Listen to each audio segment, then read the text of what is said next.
Welcome back to another technical deep dive here in the debug zone. Today we're tackling a big question and breaking it down with insights from other users. Hopefully this clears up some misconceptions and helps you get the answer you need. So buckle up, stay a little curious, and let's jump right in.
And that's a wrap.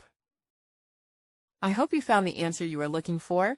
If you did, take a second to hit that subscribe button. It really helps out. And let me know in the comments which solution worked best for you. See you next time in the debug zone.